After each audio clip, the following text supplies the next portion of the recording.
नावाची संस्था आपल्या फलटणमध्ये मोकाटकलेसाठी कार्य करते. तर त्या संस्थेतीलच आम्ही सगळे आहोत. तर आज मी काय सांगणार आहे तुम्हाला, तर फलटणमधील मोकाटकलेंना कोणत्या समस्या आहेत, फलटणमधील मोकाटकलेंच्या त्या समस्यावर आपण कसे सोल्युशन्स काढले आणि आपली संस्था कशी काम करते आणि कसं हे सगळं उभा केलं. तर एक फर्स्ट जो आहे तो प्लास्टिक थ्रू इन्सिडेंट झालेला आहे. तर एक छोटीशी स्टोरी बनवली, तर त्यातून मी तुम्हाला समजवण्याचा प्रयत्न करते. मागे जरी तुम्हाला आज सकाळी लवकर उठलो, अंघोळ केली, नाश्ता केला, शाळेचे कपडे घातले आणि शाळेला जायला निघालो. आज शाळेला जायला खूप उत्साह होता, कारण माझा पुण्याचा मित्र आज शाळेमध्ये येणार होता. त्याचं नुकतंच नवीन ऍडमिशन आमच्या शाळेमध्ये झालं. खूप उत्साह होता. त्याच्या घरी जाऊन त्याला पिकअप केले आणि आम्ही दोघेही शाळेला जायला निघालो. शाळेला जात असताना आमच्या खूप साऱ्या गप्पा चालू होत्या, पण शाळेला जात असताना मधीच फार मोठा कचरा निघत होता. ते पाहून माझा मित्र सांगतो, अरे ची किती हा घाण कचरा, तुमच्या इथल्या लोकांना काही स्वच्छता वगैरे आहे की नाही. माझा मित्र असं काय मित्र म्हणजे माझं मनच दुखावलं. शेवटी एखाद्या स्वच्छ छान शहरातून आलेल्या व्यक्तीला या सगळ्या गोष्टी बघतो तेव्हा हमखास या सगळ्या गोष्टी कानावर येतात, वाईट वाटतं आणि त्रासही होतो. पण कुठे ना कुठे तो सुद्धा बरोबरच होता. आम्हाला या सगळ्याची सवय झाली, आम्हाला या सगळ्या गोष्टींचं काहीच वाटत नाही. शेवटी हा कचरा आम्हीच तर केला आहे. ह्या उघड्यावर टाकलेल्या कचऱ्यामुळे खूप सारे लोक राहिले सर. आपण शाळेतून गेल्यानंतर तर घरीच असतो, पण कामावरती येताना लोकांना याचा फार त्रास होतो. याच्यामुळे त्यांच्या स्वास्थ्य बिघडते आणि आपल्या शहराचे नाव खराब होते. जसा माणसाला या सगळ्या गोष्टींचा इतका त्रास होतो, उघड्यावर टाकलेल्या कचऱ्याचा तसा माणसाला त्रास होतो, त्याच्यापेक्षा कितीतरी जास्त प्रमाणात मोकळ्या जनावरांना याचा त्रास होतो. त्या उघड्यावर टाकलेल्या कचऱ्यामुळे दरवर्षी कितीतरी मोकाट जनावरांचा बळी जातो. तर नमस्कार, मी श्याम पवार फ्रॉम सुखकर्ता NGO. आज मी तुम्हाला सांगणार आहे उघड्यावर टाकलेल्या कचऱ्याचा मोकाट जनावरांना कसा त्रास होतो. आज मी तुम्हाला सांगणार आहे या उघड्यावर टाकलेल्या कचऱ्यामुळे ह्या मोकाट जनावरांना कशाही त्रास होतो. तर सगळ्यात पहिल्यांदा आपण हे समजून घेऊया की उघड्यावर टाकलेल्या कचऱ्यामध्ये असे कोणते घटक असतात की जे या प्राण्यांना इतके त्रास देतात. तर उघड्यावर टाकलेल्या कचऱ्यामध्ये प्रामुख्याने भाज्यांची डेटे, खराब झालेली फळे, घरात राहिलेली शिल्लक असे पदार्थ जास्त प्रमाणात असतात. तर तुम्ही म्हणाल की तर प्राण्याचे खायचे पदार्थ आहेत, बरोबर आहे ना? खातात नाही प्राणी, काही खातात ना, बरोबर आहे का? ठीक. तर आता तुम्ही म्हणाल की हे तर प्राण्याचे सगळे खायचे पदार्थ आहेत, मग ह्याचा त्यांना कसा त्रास होतो. तर तुम्ही विचारलेला प्रश्न अगदी बरोबर आहे आणि तितका चुकीचा आहे. जेव्हा या सगळ्या गोष्टी तुम्ही उघड्यावर टाकायला जाता तेव्हा नुसतं टाकलं नाही तर प्लास्टिकच्या पिशवीत भरून टाकतो. आणि बिचारे गरीब प्राणी भूक लागल्यामुळे अन्नाच्या शोधात असतात, ते त्यांना हे समजत नाही की प्लास्टिकच्या पिशवीतून ते बाहेर काढून खाल्लं पाहिजे. ते बिचारे ते सगळं प्लास्टिकच्या पिशवी सोबतच खातात आणि वारंवार असं पोटात प्लास्टिक जाऊन पोटात प्लास्टिकच्या पिशव्यांचा गोळा तयार होतो आणि एकदा पोटात गेलेलं प्लास्टिक धड पचतही नाही आणि कुजतही नाही. तर आता पुढे करायचं काय, तर आता हे प्लास्टिक ऑपरेशन करून बाहेर काढण्याशिवाय पर्याय नाही. आणि जर असं नाही केलं तर ते प्लास्टिक त्या प्राण्याच्या शरीरावर परिणाम करायला सुरुवात करतं. आता त्या प्राण्याच्या शरीरात नवीन नवीन रोग जन्म घ्यायला सुरुवात होते आणि आताच त्या प्राण्याचा अनुभव व्हायला सुरुवात होतो. तर सगळ्यात पहिल्यांदा तो जर प्राण्याचा फिमेल असेल तर त्याला सगळ्यात पहिल्यांदा प्रीमॅच्युअर डिलिव्हरी करून घ्यायला. आता प्रीमॅच्युअर डिलिव्हरी म्हणजे काय, तर गायचं उदाहरण दिलं तर साधारण गायला 10 महिन्यात बाळ होते, तर ते बाळ 7 ते 8 महिन्याचं होणार आणि बाळ लवकर जन्माला आल्यामुळे गायच्या शरीरातून जे घटक शरीरातून बाहेर पडणं आवश्यक आहे ते घटक शरीरातून बाहेर पडत नाही आणि त्याच्यामुळे गायच्या पोटात इन्फेक्शन होतं आणि इन्फेक्शन झाल्यामुळे त्या गायला काहीच खाता येत नाही, अगदी पाणी सुद्धा पिता येत नाही. आणि असं झालेलं गायला विकनेस आलेली गाय एकाच जागेवर बसून राहते आणि ज्यांच्या घरी गाय असेल त्यांना माहीत असेल बा 3 ते 4 दिवस जर गाय एकाच जागेवर बसून राहिल्या तर ते पाय पूर्णपणे कामातून जातात, गायीला पायावर उभारून तर कधीही चालू शकत नाही. आणि असंच होतं, ते पाय पूर्णपणे रिकामे होतात आणि पुढे पुढे आता गायीचा अंत व्हायला सुरुवात होते. तर एकाच जागेवर बसून असलेले मानसिकतेचे त्या भागाला किडे लागतात, ते किडे तेथील सर्व भाग सरवायला सुरुवात करतात. परत लघवीमुळे शरीराचा खालचा बसत ओला असल्याने तिथे जखमा होतात, जखमातून सतत येत असतं आणि ह्या गाईच्या म्हणजे ह्या ज्या यातना चाललेल्या त्या यातनांच्या काळात जे बाळ जन्माला आलेलं ते बाळ सुद्धा ह्या सगळ्या ड्युरेशनमध्ये मरून जातं आणि एवढ्या सगळ्या यातना सोसल्यानंतर ती गाय मृत्युमुखी जाऊन पडते. आपल्या एका छोट्याशा चुकीमुळे त्या मोकाट जनावरांना त्याचा इतका त्रास होतो. कुत्रे, माणसं, स्ट्रीट ॲनिमल, तर अगदी माणसाचं सुद्धा पोटात जरी प्लास्टिक गेलं आणि अशी सिच्युएशन क्रिएट झाली तरी हेच होतं. माहिती होतं विचारायला कुणाला? तर ही सेम सिच्युएशन तिथे होते आणि संपून झालं सगळं. तर आज आपण सगळे संकल्प करूया की काही जरी झालं तरी प्लास्टिकच्या पिशवीतून अन्नाचा एक तुकडा सुद्धा उघड्यावर टाकणार नाही आणि तुम्हाला टाकूही देणार नाही. समजलं सगळ्यांना? ठीक आहे. आणि असाही संकल्प करूया की ह्या मोकाट जनावरांच्या ज्या काही यातना आहेत हे जे काही यांच्यासोबत घडतंय प्लास्टिकच्या पिशवीतून बाहेर टाकले ते आपण आपल्या ओळखीच्या आपल्या जे परिचित आहेत त्यांच्यापर्यंत प्रत्येकापर्यंत त्या भावना पोहोचूया. तर ही काय आहे बघा की म्हणजे हा जसा एक मी तुम्हाला आता सांगितलं ते काय तुम्ही इंटरनेट बघून काढलंय का किंवा कोणता युट्यूबचा व्हिडिओ बघून मी माहिती सांगतोय का? तर तसं काही नाही. आपल्या फलटणमध्ये घडलेली घटना आहे राम मंदिराच्या पुढे. सगळ्यांना समजत असेल कुठलं आहे राम मंदिरात आपण आज जाऊ बघा तिथलं आहे. तर ती काही सगळ्यात पहिल्यांदा बघा ही जी स्टेज आहे ह्या स्टेजमध्ये काही बाळाला जन्मदिन झालेला आहे आणि पोटात इन्फेक्शन असल्याच्या कारणाने विकनेस येऊन काही एका जागेवर बसलेली आहे. तिथून सर्वप्रथम आम्ही त्या गाडीला उचलून पुढे सावलीमध्ये ठेवलं आणि त्याच्यानंतर ट्रीट करायला सुरुवात केली. तर ट्रीटमेंट म्हणजे काय केली आपण? तर आता हे जेव्हा पुढं पाय कामातून गेलं तर त्याच्या पुढे काही ट्रीटमेंटच नाही. तर त्या गाईला आयुष्यभर अपंग सांभाळायचं, नाहीतर मग ती वेळ जशी जाईल तशी ती काही अजून तिची इम्युनिटी कमी होऊन जाते ते चालतेच. तर असं त्या गाईला नाही का कुठेतरी आपण असं काहीतरी करूया की गाईच्या पायात जे ब्लड लाईन्स आहेत त्याच्यामध्ये परत जीव येईल आणि गाईच्या पायात परत असं होतं. काही काही वेळेस रिव्हर्स सुद्धा होतं, पायात पुन्हा सुद्धा ताकद येते. तर तेच आपण करण्याचा प्रयत्न करत होतो आणि गाईला काहीच खात नव्हतं. ते बघा खाली चाळ वगैरे टाकलेलं आहे ते औषध दिसतंय का? दिसतंय ना खाली चाळ वगैरे टाकलेलं दिसतंय बाबा. तर ती काही खात नव्हती. त्याच्यामुळे गाईला जास्तीत जास्त दिवस जिवंत ठेवण्यासाठी आपण गाईला DRS आणि सलाईन लावतो. आणि हे जे काय आहे हे याला खोडा म्हणतात. म्हणजे ह्याच्यामध्ये मध्ये एक बेल्ट असतो, त्याच्यामध्ये गाईचे पाय असतात, तिला असा आधार उभा केलं जातं आणि असं चालू करायचं या गाईला असं उभा करायचो आणि गरम पाणी गाईचे पाय सोडायचो जेणेकरून की त्याचे जे ब्लड लाईन्स आहेत त्याच्यामध्ये पुन्हा एकदा ब्लड सर्क्युलेट होईल.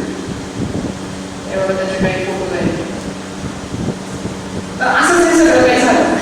आता आपण बघूया की असे कोणकोणते अजून पलटणमध्ये आपल्या एनजीओने सुरुवात एनजीओने अजून असे कोणकोणते केसेस हँडल केलेले आहेत. तर हे आहे फर्स्ट नंबर. तर ही गाय आपल्याला सापडलेली मलटणमध्ये. तर ह्या गायचं काय झालं तर ह्या गायच्या नाकातून गळतोय सिम्पटम्स. आपल्या डोळे प्रॉब्लेम आहे त्याच्यामुळे शॉर्टमध्ये सगळं सांगतो. तर ह्या गायला लंपी झालेला.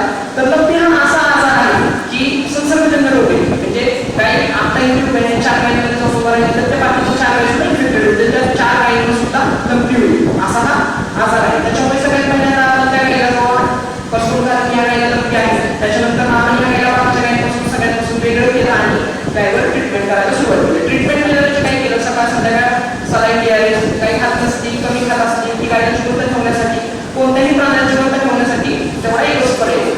तर ते चालू होतं आणि त्याच्यानंतर लंपीचे अँटीबायोटिक्स देण्याचं काम चालू होतं तेवढं. पण झालं असं की ह्या गायचा लंपी खूप उशिरा डिटेक्ट झाला आणि त्याच्यामुळे आपण ट्रीटमेंट करायला तेवढा चान्स भेटला आणि त्या सगळ्या काळामध्ये ती गाय वाचू शकली नाही. साधारण 6 ते 7 दिवस आपली ट्रीटमेंट चालू होती. हे आहे सेकंड नंबरची गायीचं पण सेम तेच जे म्हणतात ते सापडलेली आपल्याला गाईला पण लंपी आपण सेम तेच घेतला. त्याचे काही फोटोज आहेत.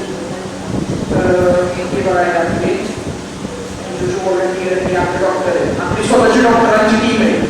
आपल्याकडे स्वतः 5 डॉक्टरांची आपली सुरू करता येईल सेपरेट टीम आहे. त्या गाईला पायाला लागलेलं होतं आणि तुम्हाला नॉर्मल वाटते की गाय आपल्याला सापडलेली. तर हे जे सुद्धा काय आहे नॉर्मल आहे का म्हणजे असं नॅचरली झालेलं आहे काय वाटते हा काय नॉर्मल आहे नाही नॉर्मल नाही गाईच्या पायाला गाडी असली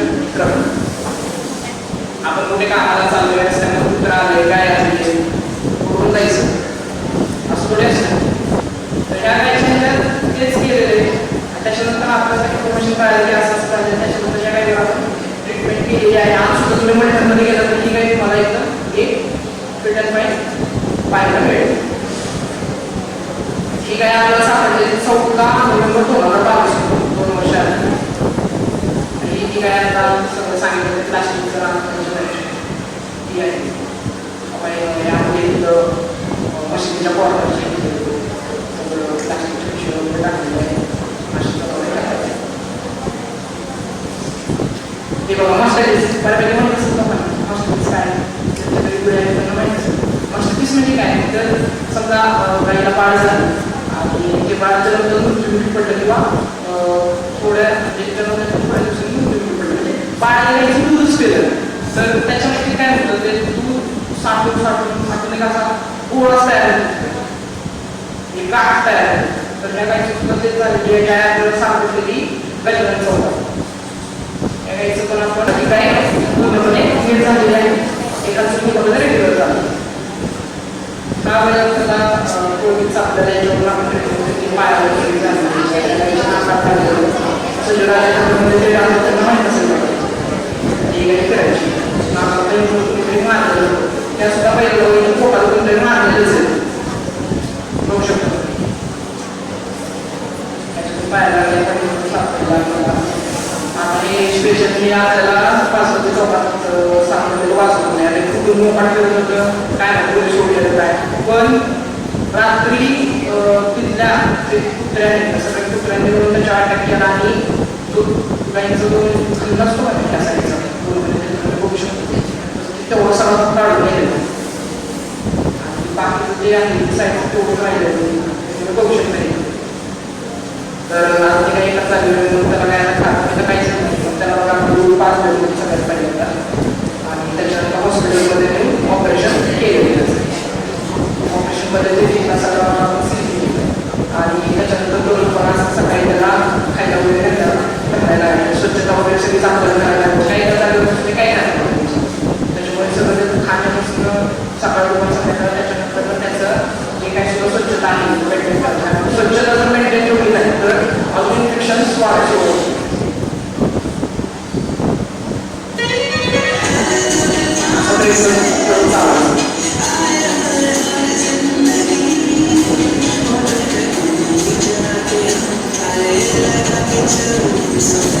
ते बोलले तुम्ही खूप शकता कसं सीन केले दिसतंय ना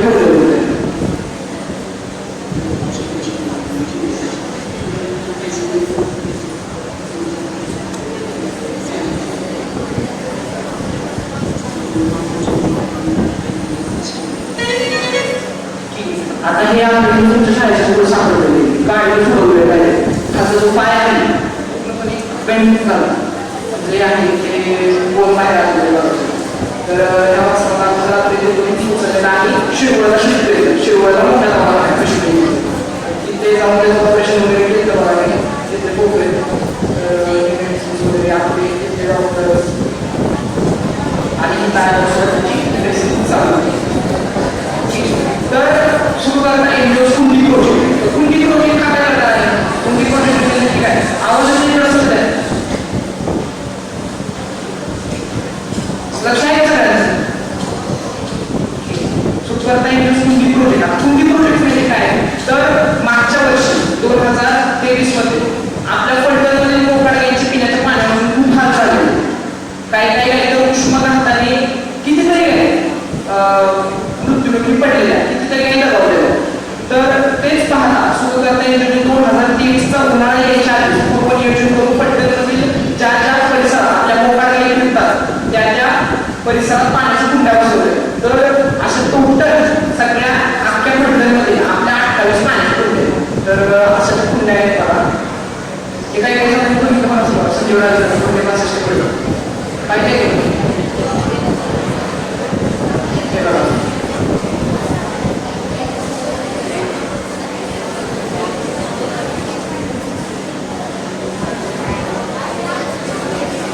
की 28 पाणी अशा पडलेल्या आहेत त्याच्याच काही फोटो आहेत.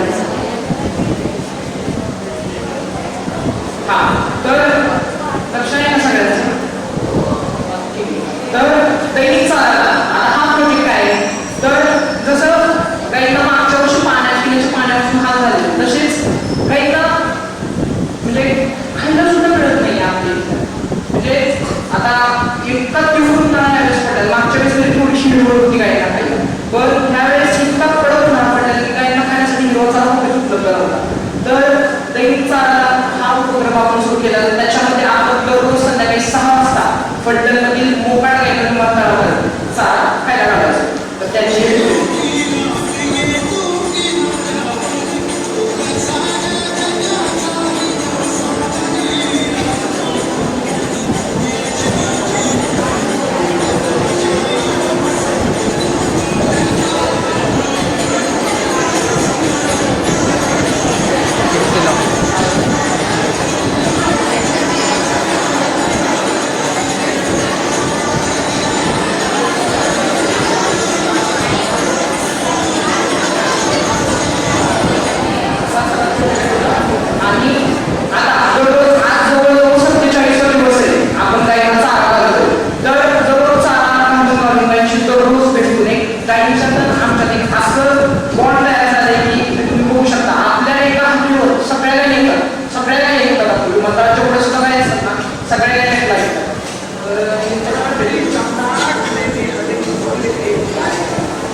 शेती शाळेच्या इकडे त्या साईडला चाललो. तर त्या साईडला जात असताना गायच्या नावातून येत होतं. तर त्या गायच्या नावातून येत होतं असं मी पाहिलं. तर त्यावेळेस लहानपणापासून नॉलेज होतं की काही आपल्यासाठी काही काही आपली माता आहे, आपल्या धर्मामध्ये गायचं महत्व काय त्या गोष्टी माहिती होत्या. तर त्यातून एक गोष्ट अशी समजली की काही जरी झालं तर या गायला टिकून जाऊ शकत नाही. गायला काहीतरी त्रास होता, आपण काहीतरी असं पाहिलं पाहिजे. तर ते बघताना माझ्या पुढचे डॉक्टर होते जाधव मॅडम, त्यांना मी कॉल केला, सांगितलं अशा घटना झालेली आहे तर आपण काय करू शकतो का त्याच्यामध्ये. तर मॅडमने डॉक्टर पाठवले होते आणि सगळ्यात पहिल्यांदा आपण काय केलं तिथे तर जल्दी सांगतो तुम्हाला सांगितलं. तर सगळ्यात पहिल्यांदा आपण डॉक्टर मिनिटं गाडी कशी केली. गाय बसली होती, डॉक्टरांनी गायला ट्रीट करायला सुरुवात केली. पेशंट इंजेक्शन द्यायला सुरुवात केली. पण इंजेक्शन कसं पोहोचवलं शिट्टी गाडी पडली. आता नेक्स्ट चॅलेंज काय आला आपल्याकडे की गायला पकडलं पाहिजे. मोकाट काही काय अशी मागून ठेवले नाही बरोबर आहे का, मागून ठेवले नाही पकडली तर पाहिजे ट्रीट करायची. तर त्याच्यानंतर आलं की बाबा ह्या गायला पकडलं पाहिजे. त्याच्यानंतर तिथे आजूबाजूला मुले सांगलेली खूप सारे. तर त्यांना विचारलं बाबा त्या गायला पकडायचं तुम्ही हेल्प करा. काय काय वेळ असेल खूप सारे लोकांनी नाही काढले, इग्नोर केलं. पण त्यातले काही काही मुली मित्र तयार झाले. तर त्यातल्या एका मित्राचं नाव सुद्धा अक्षय तावरे म्हणून. तर त्याच्या मुलीचे होते गाय पकडणार. तर तिथून त्याचे मित्र माझं अशी मिळून आम्ही ती गाय पकडली आणि त्या गायीवर ट्रीट करायला सुरुवात केली. जसं सांगितलं तसं की उशिरा त्याची समजलं आपलं की असं असं काय काय धमकी आहे त्याच्यामुळे काय दबावलं. तर ते झालं काय की पण आपल्याला एक समजलं की अशी कोणती घटना झाली की काय करायचं, सगळ्याकडे कोणते शेत घ्यायचे, कोणते डॉक्टर बोलवायचे, त्या गायला पकडायचं कसं आणि मेन म्हणजे या सगळ्याला पैसे देऊन आणायचे. म्हणजे एकंदरीत आमची संपूर्ण टीम तयार झाली, एकंदरीत संपूर्ण सेटअप तयार झाला की अशी कोणती घटना झाली की काय करायचं. त्याच्यानंतर मल्टरमध्ये अजून खूप साऱ्या लंपचे पेशंट दिसायला लागले आणि एक एक एक एक गाडीवर आपण ट्रीट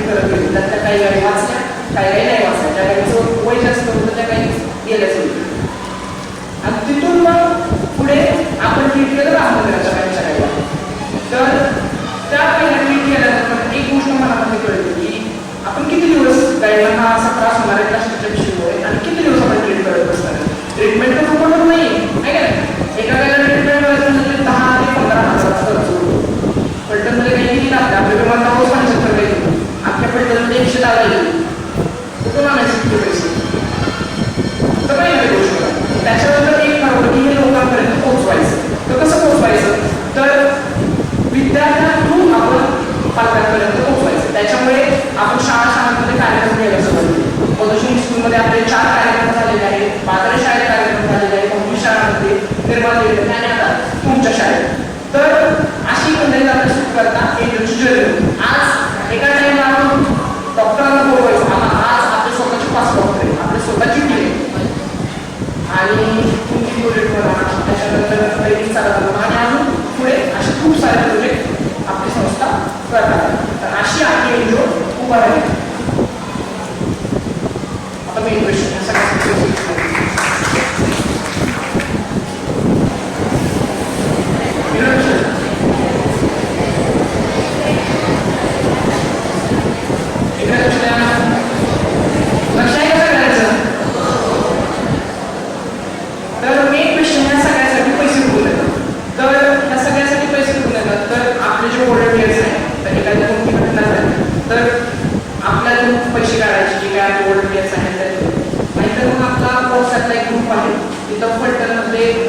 खूप सारे लोक जॉईन आहेत. अशी कोणती घटना झाली की सगळ्यात पहिल्यांदा आपण डॉक्टरांना व्हिजिटला देतो, त्याच्यानंतर काय काय त्याला चालू ते काढतो, त्याला खर्च किती होईल ते काढतो आणि मग ती जी लिस्ट आहे ती आपल्या इंस्टाग्रामला सुद्धा आपलं पेज आहे, इंस्टाग्रामला आणि आपल्या व्हॉट्सअपला येते आणि तिथून मग ज्या लोकांची इच्छा आहे तिथून डोनेशन होतं आणि तिथून सगळा खर्च हा चालतो. तर ह्या सगळ्या कार्यामध्ये तुम्ही कशी मदत करू शकता? आता जसं मी तुम्हाला सांगितलं की असा असा आमचा व्हॉट्सअप ग्रुप आहे, असा असा आमचा इंस्टाग्राम आहे, तिथून आम्ही असं असं तिथून तुम्ही मदत करू शकतो. तर तसंच आता एक तुम्हाला पेज दिलं जाईल, त्याच्यावर तुमचा नेम आणि फोन नंबर, ज्यांची इच्छा आहे एक योगा सपोर्ट करायचं या मोबाईलसाठी काम करायचं, तर त्यांनी त्या पेजवर आपलं नाव आणि नंबर लिहावा आणि द्यावा. मी आपल्या एक सेपरेट ग्रुप बनवूया, त्या ग्रुपमध्ये तुम्हाला मी ॲड करतो आणि अशी कोणतीही फंडामध्ये घटना झाली की त्या पेड पडेल ज्यांची इच्छा आहे डायरेक्ट तिथून डोनेशन करू शकतो. सुरू करण्याची केली आहे हे मी आता आपल्या इंडस्ट्रीजवळ 20% सांगितलं. अशा आपल्या खूप सारे कामं केली आणि खूप सारे गोष्टी तुम्हाला ते पाहायला मिळतील. त्या पेजला फॉलो करा जेणेकरून की आपले जे सुद्धा काय आपले काम करतो ते तुमच्यापर्यंत पोहोचेल. Thank you.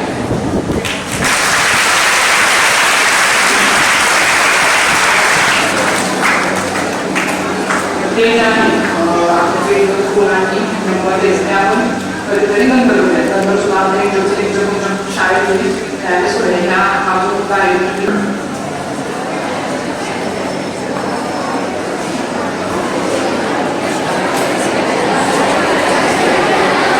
information we got from this NGO, Sukakarta NGO. So those who are interested, as they told us that we have to fill the form. And under the CBSE, we all from 3rd standard to 8th standard, sorry for 12th standard, till 12th standard, we are having the Eco Club. Already we have started Eco Club activity under the summer camp. 7 days summer camp already has started. Some 8, 9 and 10 students, 10 standard students have participated also. So here, under this Eco Club, 7 days camp, whatever we organize, in that various activity also has taken place. Under the summer camp only one essay writing competition is there. So it is for here 8, 9, 10 standard students. Eco Club Competition Live. It is the theme of this Eco Club. And essay topic. Listen carefully, everyone. More information you will get from your subject teacher. A living witness and essay through the eyes of a tree. Means you have to imagine as you are a tree, and according to that you have to write an essay. More information, detail you will get from your subject teachers. Here, I would like to thank this all NGO team, especially Sukakarta NGO team, for giving us